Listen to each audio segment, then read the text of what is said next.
Hello friends, welcome to the dream success academy. मैं अविनाश आप सबका स्वागत करता हूं आज के इस महत्वपूर्ण सेशन में। दोस्तों, हम लोग बिहार एसएससी इंटर स्तरीय भर्ती परीक्षा 2023 के लिए डेली बेसिस पे जो है प्रैक्टिस सेट को कवर कर रहे हैं।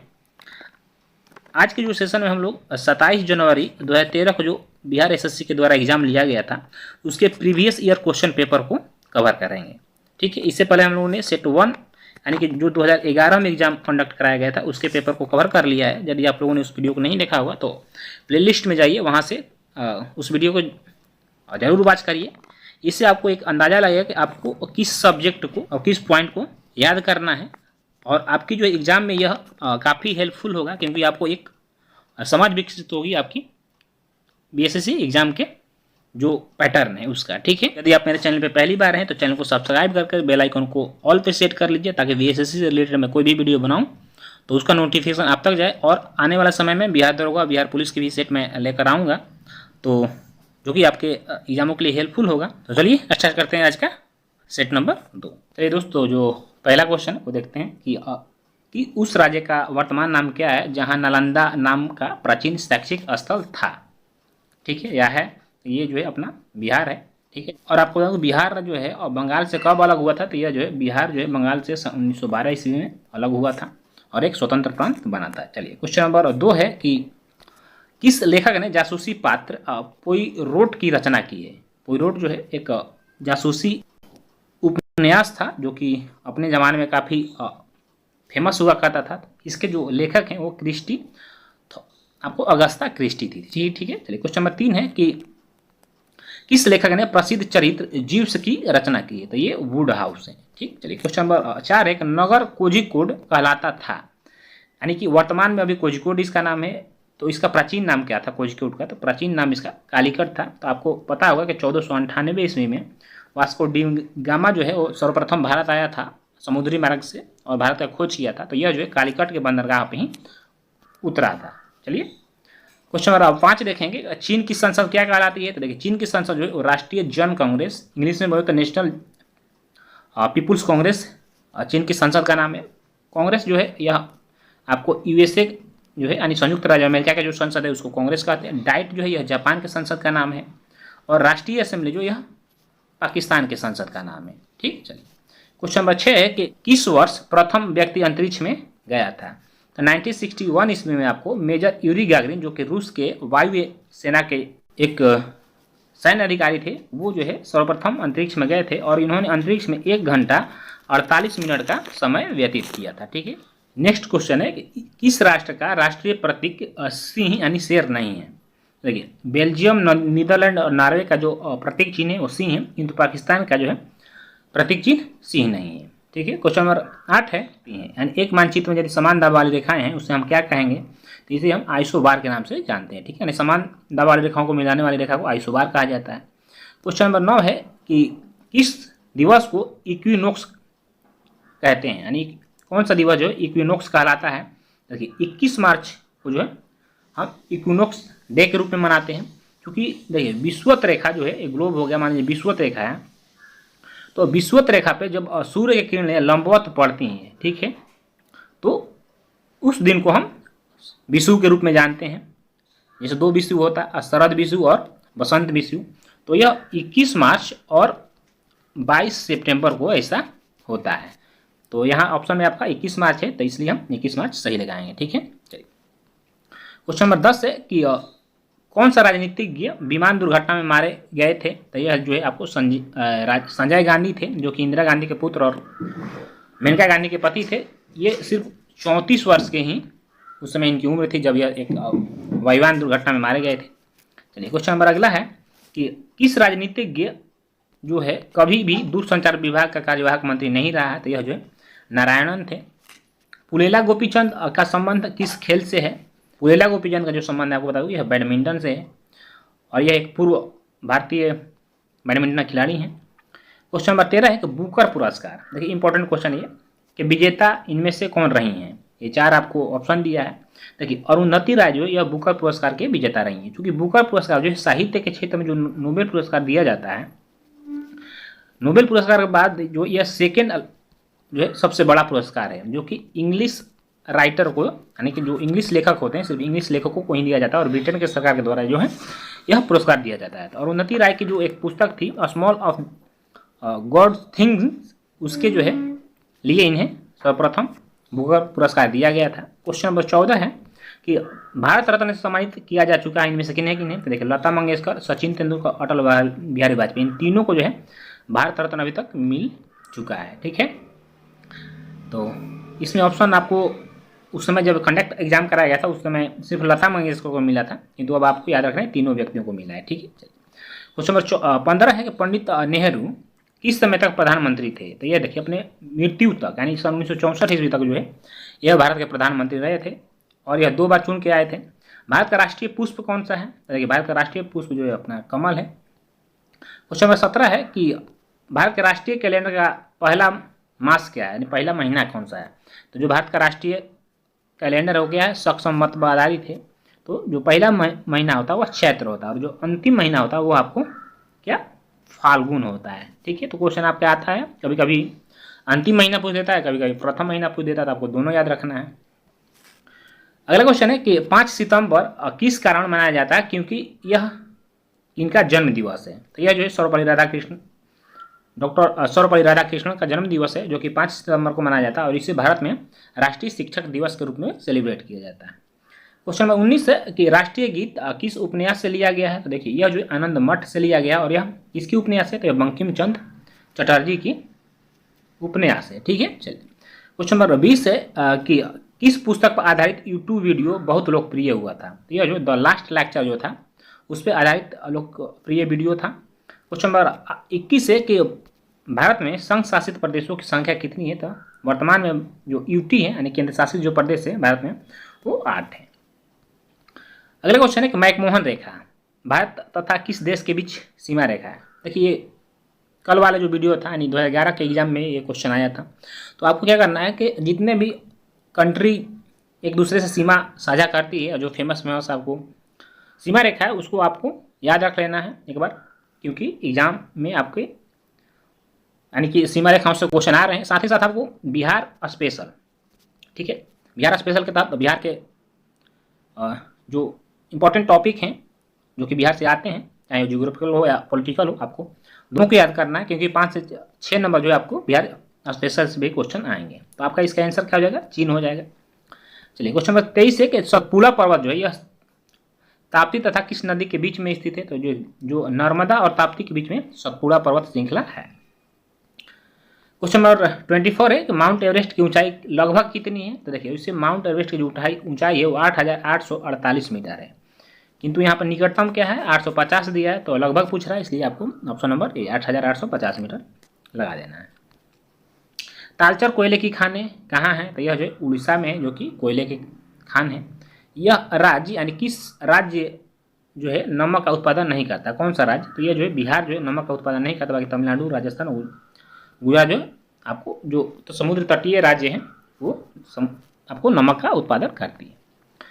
निम्न व्यक्ति के समाधि स्थल को विजय घाट के नाम से जानते हैं, यानी किस व्यक्ति के समाधि स्थल को विजय घाट के नाम से जाना जाता है, यह जो है लाल बहादुर शास्त्री के समाधि स्थल को विजय घाट के, जो इंदिरा गांधी का समाधि स्थल इसे शक्ति घाट के नाम से जाना जाता है। चलिए क्वेश्चन 28 है प्रथम बार जवाहरलाल नेहरू कांग्रेस पार्टी के अध्यक्ष किस वर्ष चुने गए थे, तो यह जो 1929 ईस्वी जो कांग्रेस का लाहौर अधिवेशन हुआ था उसमें जवाहरलाल नेहरू को प्रथम बार कांग्रेस का अध्यक्ष चुनाया गया था, जहां से उन्होंने पूर्ण स्वराज्य की मांग करी थी, पूर्ण स्वराज्य की जो है मांग करी थी। ठीक है, चलिए अगला क्वेश्चन है कि भारत में प्रथम महिला मुख्यमंत्री कौन थी, तो यह जो है सुचिता कृपलानी थी। आप जेबी कृपलानी का नाम सुना होगा आप लोगों ने, जेबी कृपलानी की यह जो है पत्नी थी और उत्तर प्रदेश की प्रथम महिला मुख्यमंत्री भी थी।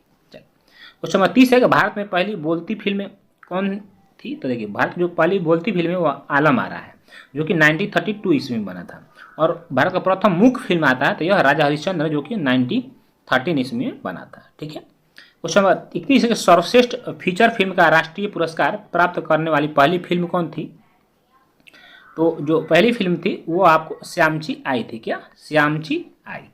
अगला क्वेश्चन है कि इस व्यक्ति यानी किस व्यक्ति ने लोकसभा चुनाव में सबसे ज्यादा वोट से जीतने का विश्व रिकॉर्ड बनाया, तो यह रामविलास पासवान थे जो कि विश्व रिकॉर्ड बनाए थे लोकसभा चुनाव में सबसे अधिक मतों से जीतने के मामले में।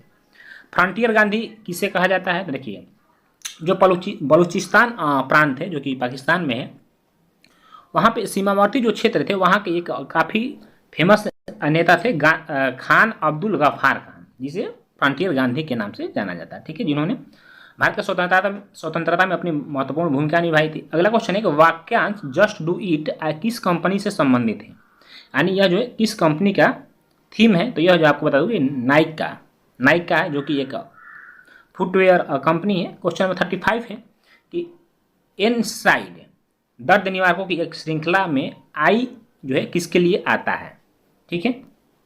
तो देखिए, ये जो एक दवा है जिसमें आई का मतलब होगा आपको इन्फ्लेमेटरी होता है, क्या इन्फ्लेमेटरी होता है, ठीक। चलिए क्वेश्चन नंबर 36 है ओमेगा 3 इसका वर्ग, यानी ओमेगा 3 जो है किसका वर्ग है? तो आपको ये जो है वसीय अम्ल है, ठीक। चलिए अगला क्वेश्चन है कि उस प्रथम ग्रह का नाम क्या है जिसके बारे में खोज ने बताया कि वह दो सूर्योदय होते हैं? तो यह जो आपको केपलर 6b है, ठीक। चलिए अगला क्वेश्चन देखेंगे हम कि वर्ष 2011 में किस नेता ने अनशन किया तथा इसे सद्भावना मिशन कहा गया है? नालंदा अंतर्राष्ट्रीय विश्वविद्यालय का पहला कुलपति किसे नियुक्त किया गया था? उस समय जो है भारत के राष्ट्रपति एपीजे अब्दुल कलाम हुआ करते थे, तो एपीजे अब्दुल कलाम को जो है आपको नालंदा विश्वविद्यालय का प्रथम कुलपति नियुक्त किया गया था। देखिए 2011 का ये आपको करंट है, तो इसलिए आप करंट अभी जो वर्तमान का करंट है आपको करंट को जरूर ध्यान दीजिएगा, क्योंकि करंट से क्वेश्चन आपके आएंगे। तो जो 2011 करंट है हम उसको छोड़ते हैं, ठीक। चलिए अब क्वेश्चन नंबर 43 है कि ईएमआई, ठीक है, जो कर्ज के पुनर्भुगतान से संबंधित है, तो इसके लिए प्रयुक्त होता है। तो सबसे पहले आपको ईएमआई का फुल फॉर्म जानना चाहिए कि ईएमआई का फुल फॉर्म क्या आता है। तो देखिए इसका जो फुल फॉर्म होता है इक्वेटेड मंथली इंस्टॉलमेंट होता है, क्या इक्वेटेड मंथली इंस्टॉलमेंट होता है। तो ई का इसमें आपको मतलब बताना है, तो इसमें क्या है इक्वेटेड है। देखिए ऑप्शन नंबर बी यानी इक्वेटेड सही होगा, ठीक है। चलिए पूरा आप याद रखिएगा। क्वेश्चन नंबर 44 है कि झांसी की रानी के तौर पर कौन प्रसिद्ध है? तो यह जो है आप सभी को पता होगा लक्ष्मीबाई प्रसिद्ध है, जिनका बचपन का नाम मनु था और इनका जन्म जो है बनारस में हुआ था। भारत की श्वेत क्रांति के पिता किसे कहा जाता है? तो यह जो डॉक्टर वर्गीज कुरियन को श्वेत क्रांति का पिता कहा जाता है। अमेरिकी विशेष सेना जिसने ओसामा बिन लादेन को मारा था, उस सेना का क्या नाम है आपको बताना है। तो देखिए अमेरिकी जो वो सेना है काफ़ी ताकतवर सेना मानी जाती है, जिसे सील कहा जाता है, ठीक है, जिसने ओसामा बिन लादेन को मारा था। अगला क्वेश्चन है कि किसने द लास्ट सपर को चित्रित किया था? तो देखिए द लास्ट सपर यह लियोनार्डो दा विंची की एक बहुत प्रसिद्ध पेंटिंग है, ठीक है। अगला क्वेश्चन है कि 48 है जो कि ब्रिटिश शासन के विरुद्ध कांग्रेस ने किस वर्ष असहयोग आंदोलन प्रारंभ किया था? तो असहयोग आंदोलन जो है आपको यह सन 1920 ईस्वी में प्रारंभ किया गया था, जो कि चौरी चौरा घटना होने के बाद सन 1922 ईस्वी यानी फरवरी 1922 ईस्वी में इसे बंद कर दिया गया था। और यह महात्मा गांधी के द्वारा किया गया बहुत बड़ा आंदोलन था, जिसमें कि बहुत जनमानस की जो बहुत अच्छा खासा जो इसमें समर्थन मिला था। और आपको सविनय अवज्ञा आंदोलन जो है 1930 ईस्वी में हुआ था, ठीक। व्यक्तिगत सत्याग्रह 1940 ईस्वी में हुआ था। क्वेश्चन नंबर 49 है यह प्रसिद्ध स्थल बिहार में स्थित है, यानी इनमें से कौन सा स्थल है जो कि बिहार में स्थित है? तो देखिए जो अशोक स्तंभ है ये आपको बिहार में स्थित है, ठीक है। अगला क्वेश्चन है कि पृथक पंचायती राज मंत्रालय का गठन कब किया गया था? तो जो 1904 ईस्वी में पृथक पंचायती राज मंत्रालय गठन किया गया था। जनजाति जो संथाल है यह किस राज्य में नहीं पाई जाती है? देखिए असम जो है, असम में यह जनजाति नहीं पाई जाती, बल्कि झारखंड, पश्चिम बंगाल, उड़ीसा और कुछ जगहों पे बिहार में भी पाई जाती है। भारत में विशालतम समुद्र तट कहाँ है? जो आपको तमिलनाडु है, तमिलनाडु का जो समुद्र तट है काफ़ी लंबा है, ठीक है। चलिए क्वेश्चन नंबर 53 है कि झारखंड के उत्तर में कौन सा राज्य स्थित है? तो झारखंड का जो उत्तर है उसमें बिहार राज्य स्थित है। यहाँ सबसे अंदर भूमि द्वारा घिरा पतन कौन सा है? तो यह जो है आपको विशाखापत्तनम है, ठीक है। अगला क्वेश्चन है कि दिल्ली से कलकत्ता को जोड़ने वाली राष्ट्रीय मार्ग संख्या क्या है? तो यह NH2, किंतु अब इसका नाम बदलकर क्या कर दिया गया है? NH19 कर दिया गया है, याद रखिएगा, ठीक है, जो कि दिल्ली से कलकत्ता तक जाती है। क्वेश्चन नंबर 56 है केसर का मुख्य उत्पादक राज्य कौन सा है? देखिए केसर का जो मुख्य उत्पादक राज्य है वह जम्मू कश्मीर है। केसर को हम रेड गोल्ड के नाम से भी जानते हैं, क्या रेड गोल्ड, ठीक। चलिए बहुत महंगा होता है यह। क्वेश्चन नंबर 57 है कि रबी की फसल कटाई का जो मौसम है कौन सा है। तो देखिए रबी की जो फसल है यह आपको अक्टूबर नवंबर में बो दी जाती है और मार्च अप्रैल के आसपास जो है यह काट ली जाती है। ठीक है, जैसे कि आपको गेहूं हो गया, ठीक है, चना हो गया, ये सब जो है रबी फसल के अंतर्गत आता है। क्वेश्चन 58 का झारखंड जो है उसमें स्थित कौन सा इस्पात संयंत्र है। तो जो टिस्को है जिसका स्थापना सन 1907 ईस्वी में यानी जमशेदपुर में हुआ था, यह झारखंड में स्थित कारखाना है। नौरा नाभिकीय शक्ति केंद्र कहाँ है। तो नौरा आपको उत्तर प्रदेश में है। क्वेश्चन नंबर 60 है कि नदियों द्वारा मिट्टी का जमाव क्या कहलाता है। तो जो नदियाँ हैं वो मिट्टी जो अपने साथ लाती हैं उसको क्या एलुवियल कहा जाता है। क्या एलुवियल कहा जाता है। ठीक है, चलिए तो दोस्तों इस तरह से हम लोगों ने जीके के जो है 50-60 प्रश्नों को देख लिया। अब साइंस एंड मैथ के प्रश्न हैं जिसको हम लोग कवर करेंगे। यदि आपको सेशन अच्छा लगता है तो अपने दोस्तों में भी इसे शेयर करें ताकि उनको भी इससे लाभ हो। ठीक है, और साथ ही साथ चैनल को भी सब्सक्राइब करें ताकि आपका इसी तरह से प्यारा सपोर्ट बना रहे। चलिए क्वेश्चन नंबर 61 हम देखेंगे कि निम्न में से कौन परमाणु संरचना के सिद्धांतों से संबंधित नहीं था। देखिए इसमें जो मैडम क्यूरी है इन्होंने रेडियम की खोज किया था। किसका? रेडियम का। तो इस तरह से यह जो है परमाणु सिद्धांतों से संबंधित नहीं है। बाकी जॉन डाल्टन बोर और रदरफोर्ड ये परमाणु सिद्धांतों से संबंधित हैं। क्वेश्चन नंबर 62 है कि किस धातु के यौगिक कुछ शीशों तथा साबुन दोनों के घटक होते हैं। तो यह जो है पोटेशियम के जो यौगिक होते हैं उसमें ये आपको दोनों घटक देखने को मिल जाएंगे। चलिए क्वेश्चन नंबर 63 है कि किस तत्व का परमाणु भार मानक के रूप में लिया जाता है। जो कार्बन होता है ना, कार्बन का परमाणु भार मानक के रूप में लिया जाता है। हाइड्रोजन के कितने समस्थानिक होते हैं। तो हाइड्रोजन के 3 समस्थानिक होते हैं। कौन कौन से होते हैं? तो आपको इस का जो तीनों समस्थानिक है प्रोटियम है, ड्यूटेरियम है और ट्राइटियम है। और हाइड्रोजन को क्या कहा जाता है? हाइड्रोजन को जो भविष्य का ईंधन, याद रखिए भविष्य का ईंधन भी कहा जाता है। ठीक है, चलिए अगला क्वेश्चन है कि पिंच ब्लेड किसका अयस्क है। तो पिंच ब्लेड जो है यूरेनियम का अयस्क है। क्वेश्चन नंबर 66 है कि मिश्र धातु एल्यूमिनियम ब्रॉन्ज में उच्चतम अनुपात में अवस्थित तत्व कौन सा है। तो इसमें जो है आपको कॉपर होता है। जो सबसे अधिक मात्रा में होता है क्या होता है? कॉपर होता है। क्वेश्चन नंबर 67 है कि अकार्बनिक यौगिकों से संश्लेषित प्रथम कार्बनिक यौगिक कौन सा है। तो यह जो है आपको यूरिया है। क्वेश्चन नंबर 68 है कि बुर्ज अभिक्रिया किससे प्राप्त करने हेतु प्रयुक्त किया जाता है। तो आपको एल्केन से जो है बुर्ज अभिक्रिया प्राप्त किया जाता है। क्वेश्चन नंबर 69 है कि सिरके का पीएच मान कितना होता है। तो सिरके का पीएच मान जो है 3 होता है। दोस्तों यदि आप लोगों ने अभी तक टेलीग्राम ज्वाइन नहीं किया हुआ तो वहाँ टेलीग्राम आप जरूर ज्वाइन करें। वहाँ पे जो है मैं PDF तथा जितने भी इम्पोर्टेंट आपके एग्जाम से रिलेटेड जो जीके और जीएस के प्रश्न होते हैं वहाँ पे शेयर करता रहता हूँ। जैसे कि अभी कल के ही मैंने पीएच मान से संबंधित जितने भी इम्पोर्टेंट क्वेश्चन तो वो शेयर किया था, तो जिसमें कि आपको सिरके का भी पीएच मान दिया हुआ था। तो यदि आप लोग पढ़ेंगे तो आपको और हेल्प मिलेगा। ठीक है, चलिए क्वेश्चन नंबर 70 है ग्लिसरॉल में प्राथमिक एल्कोहलिक समूहों की संख्या कितनी होती है। तो इसमें जो है आपको प्राथमिक जो एल्कोहल की संख्या होती है वो 2 होती है। ठीक, चलिए क्वेश्चन नंबर 21 है कि प्रकाश संश्लेषण का प्राथमिक उत्पाद क्या है। तो यह आपको ग्लूकोज है। क्या? ग्लूकोज है। ठीक, चलिए क्वेश्चन नंबर 22 है कि निम्न में कौन अन्य तीनों को समाहित करता है। देखिए आबादी, जाति और कम्युनिटी, ये तीनों को समाहित कर लेगा क्या? पारितंत्र। मशरूम क्या है? मशरूम एक कवक है। क्या है? मशरूम एक कवक है। चलिए क्वेश्चन 24 है कि यह प्रकंद का एक उदाहरण है। यानी प्रकंद किसका उदाहरण? तो अदरक जो है यह प्रकंद का उदाहरण है। ठीक है, चलिए क्वेश्चन 25 है कि सबसे जोर से बोल सकने वाला जंतु कौन सा है। तो यह जो है आपको नीली व्हेल है। प्रकाश संश्लेषण तथा श्वसन का सामान्य उत्पाद क्या है। तो प्रकाश संश्लेषण तथा श्वसन का सामान्य उत्पाद जो है आपका जल हो जाएगा। क्वेश्चन 27 है अंतःस्रावी ग्रंथि का एक उदाहरण क्या है। तो अंतःस्रावी ग्रंथि आपको बता दूं कि इसमें डक्ट यानी कि जो नली होती है वह नहीं पाई जाती है। जैसे आपका थायराइड ग्रंथि हो गया, आउटू ग्रंथि हो गया, तो इसमें ऑप्शन आपका थायराइड ग्रंथि दे रहा है, तो इसलिए आप ऑप्शन सी लगाइएगा। क्वेश्चन नंबर 28 है कौन सा अंग पित्त का स्त्रावण करता है। तो यह जो है हमारा यकृत करता है, जिसे हम जिगर या कलेजा के नाम से भी जानते हैं। 29 है कि रिकॉम्बिनेंट DNA टेक्नोलॉजी के विकास के पश्चात कौन सी तकनीक संभव हो पाई है। तो इससे आपको टीकाकरण जो है यह संभव हो पाया। ठीक है, चलिए क्वेश्चन नंबर 80 है इस रोग का कारण विषाणु है। यानी विषाणु से कौन सा रोग होता है। तो आपको रेबीज जो है यह विषाणु से होता है और कुत्तों के काटने से रेबीज रोग होता है, जिसमें कि मनुष्य काफ़ी बेचैन होता है और बार बार जीव जो है अपना बाहर निकालता है और अंततः वह उसकी जो है मृत्यु हो जाती है। दोस्तों यदि कुत्ता कभी काट ले तो आप रेबीज का जो है टीका जरूर लगवाइएगा अपने बचाव के लिए। क्वेश्चन नंबर 81 है कि गति का अध्ययन क्या कहलाता है, तो यह काइनेमैटिक्स कहलाता है। क्वांटम सिद्धांत का सुझाव किसने दिया था, तो यह मैक्स प्लांक ने दिया था।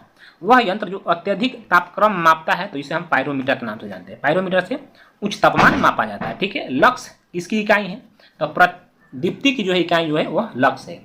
एक अश्वशक्ति कितने वाट्स के बराबर होता है, तो यह जो है आपको 746 वाट्स के बराबर होते हैं। यदि एक समतल दर्पण में वस्तु एवं प्रतिबिंब दोनों वक्रता केंद्र पर हैं, तो प्रतिबिंब कैसा बनेगा आपको बताना है। तो ये आपको बता दूं कि वस्तु के समान आकार का बनेगा। कैसा, वस्तु के समान आकार का बनेगा। ऊष्मागतिकी का कौन सा नियम कहता है कि बिना किसी बाह्य कारक की सहायता के किसी कम ताप वाली वस्तु से किसी उच्च ताप वाली वस्तु को ऊष्मा स्थानांतरित नहीं की जा सकती है।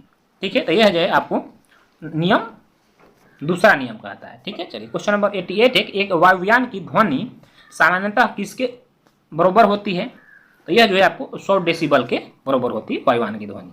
एक नैनोमीटर किसके कितने के बराबर होता है, यह 10⁻⁹ mm के बराबर होता है। ठीक है, क्वेश्चन नंबर 90 कि सौर ऊर्जा का प्रमुख स्रोत क्या है, तो सौर ऊर्जा का जो प्रमुख स्रोत है वह नाभिकीय संलयन है। क्वेश्चन 91 है कि किस कोयले में कार्बन की मात्रा अधिकतम होती है, तो देखिए एंथ्रासाइट जो होता है इसमें कार्बन की मात्रा सबसे अधिक होती है, लगभग 94 से 98% जो यहाँ पे इस कोयले में कार्बन की मात्रा होती है, जो कि काफ़ी सर्वोच्च गुणता रखता है। क्वेश्चन 92 से आपको दोस्तों क्या है कि यहाँ से मैथ के क्वेश्चन है और बाकी के जो है आपको ये रीजनिंग के क्वेश्चन मिलेंगे। तो इसका जो है मैं PDF टेलीग्राम पे शेयर कर दूंगा, वहाँ से आप जो है इसको बनाकर अपना आंसर मिला लीजिएगा ताकि आपका पूरा सेट कंप्लीट हो जाए। और आपको यदि सेशन अच्छा लगा हो तो आप कमेंट करके जरूर बताइएगा, कमेंट जरूर करिएगा कैसा लगा। तो दोस्तों इस तरह के सेट लगातार पाने के लिए आप चैनल से जरूर जुड़ें। फिर मिलेंगे, तो जय हिंद, वंदे मातरम।